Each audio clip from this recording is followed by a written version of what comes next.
The most adaptable and oldest F1 driver currently on the grid is Fernando Alonso, a driver that's driven oversteery cars, super understeery cars, and has always gained the maximum out of them. Has been on a bad run lately with 3 races that have just not been up to Fernando Alonso's standard. A 2-time world champion and one of the greatest drivers ever to grace our sport. For anyone that's followed this channel, you guys know that I rate Fernando Alonso to the highest degree. I genuinely love him as a driver and think there's no car he can't drive, whether that be a Formula car, a Le Mans car, whatever it might be, Fernando can drive it. But there's been a problem lately with the AMR24 and Fernando himself saying his driving has not been up to par. So what's been going on with the AMR24 and Fernando Alonso? Before getting into it, wanted to thank you guys for the support on the channel. Been making these driving style videos, finally making one on Fernando, and very excited to share it with you guys. So if you guys are new here, please subscribe. That would mean the world to me. We're killing it. We're almost to 50K, which is just unreal to say. So thank you so much for supporting the channel. Let's get into Fernando Alonso's driving style. To get to the root of the cause of what's going on with this AMR24, we gotta know what are Fernando's preferences? What is he like in a car, and how is he able to pull the most out of it? Famously for his Renault days when he was driving the R25 and R26, Fernando loved a understeery car. But that car was extreme understeer. Because of the way that the tires were set up and the way they were able to set up the car, Fernando was able to throw that car into corners at a very aggressive angle to where he was able to fire up the front tires and pretty much make them lose a little bit of grip to rely on the rear end. He was able to extract the most pace out of the car with this driving style, and since then he's always preferred a understeery car because that was the car that gave him 2 championships. He likes to lose a little bit of that front grip, so he's able to blip the throttle just enough to cause a little controlled snap of oversteer to allow him to straighten the car and get the most out of the corner. It's pretty much a controlled spin from Fernando. This is always something he's preferred. With these new cars, understeer is a much harder driving style to drive with because the tires run out so much quicker.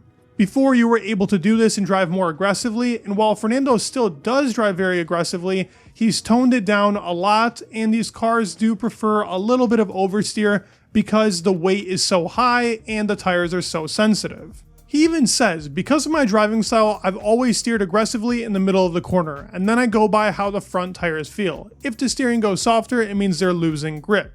He then goes on to say, when it gets harder, they have too much grip, and you can expect the rear of the car to move. Normally, I feel everything with my hands at the front of the car. If you take that away from me, I'm dead. Other drivers might do it differently, but I'm defenseless if I can't feel the front tires. This goes exactly along with what he was feeling in the Renault car. He was able to feel how those front tires were reacting and how much steering angle he needed to put in the middle of those corners. Power steering is a big thing for him because he's able to feel it within his hands. He drives a lot off of the feeling in his hands, and as he states it, he's dead without it. The AMR23 was pretty much ideal in his style. It was a good car in the low speed corners. It lacked a bit of that high speed, but Fernando was able to find that perfect preference in his car and setup to where he was able to extract the most out of that AMR23. The AMR24 is a different style of car. This car is a more qualifying car at the moment. It gains a lot more grip. It's a lot better in the high speed corners, but there is a kick of oversteer in this car. As I stated before, I find Fernando to be one of the most adaptable drivers on the grid. He drove a Ferrari that was oversteery and understeery. He's driven cars with oversteer. He's driven cars with understeer. There isn't anything this guy hasn't been able to pull off. If there's any driver to compare his driving style to, it's Lewis Hamilton. Both of them like a strong rear end, but can adapt to a strong front end as well. When both drivers were driving together, they pretty much drove the same style. That's why they were so close, even with Lewis being in his rookie year.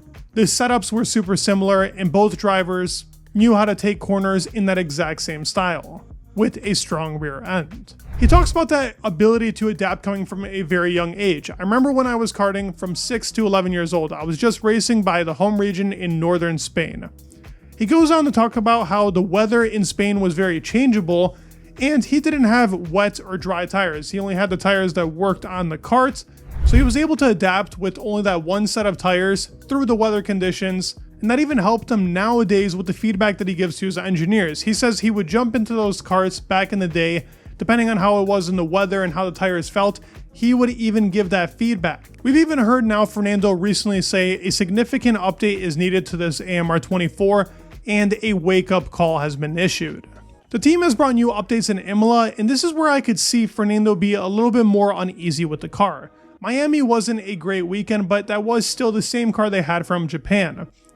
And with Fernando pointing out that he just wasn't driving his best. The same issue was arising there as well. This new car has that problem, just like the Mercedes cars have had in 22, 23, 24. It's a weak rear end, which causes oversteer.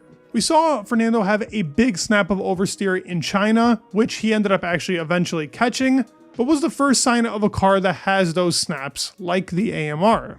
We then ended up seeing that in Imola. His crash in FP3 resulted from a snap of oversteer. He wasn't able to do a qualifying lap in Imola, and that put him in a very detrimental spot in the race, which eventually led to one of his worst positions yet.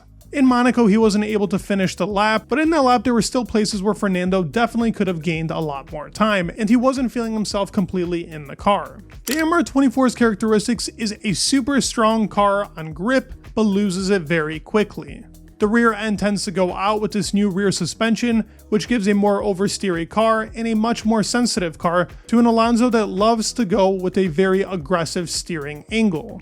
In the race, with these tires going out as quickly as they do, it does hurt their pace a lot, but Fernando Alonso is the best defensive driver, I would say, ever in Formula 1 history.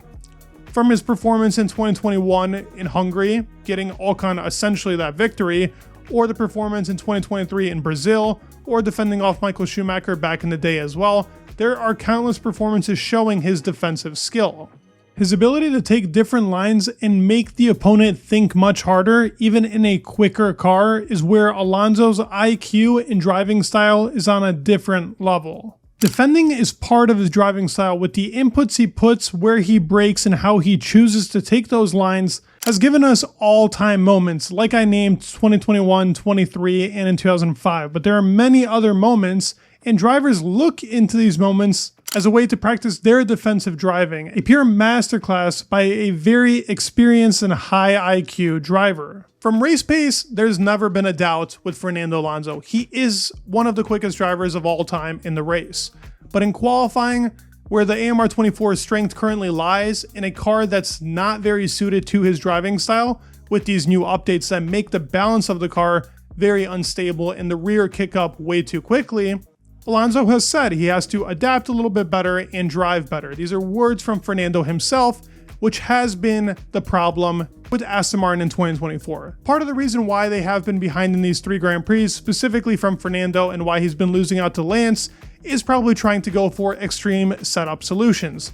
Kind of like Lewis has been doing in 22 and 23, Fernando is doing the same thing as well. As the season goes on, and maybe even in Canada now recently, Fernando will adapt and get better. He's one of those drivers. He's a legend in the sport. I rate him super highly, and this is not going to be something that persists throughout the season, but is currently an issue for him. From watching countless onboards and researching the topic itself, it's definitely the oversteer in the car and the balance issues that's giving Alonso the problem with the AMR24, and why he says significant updates are needed for the car to change this balance problem. While I do believe Fernando can drive an oversteery car, he would much prefer a car with a little bit of understeer to be able to get the full performance out of it. I hope you guys enjoyed this video. I always love making videos about Fernando or Aston in general, so let me know what you guys thought in the comments down below. Let me know if you guys think it's something different. You guys know my opinion on Alonso, and I'd love to hear your guys' on Aston and Alonso as a whole. Please leave a like, subscribe, and me in the world, and peace.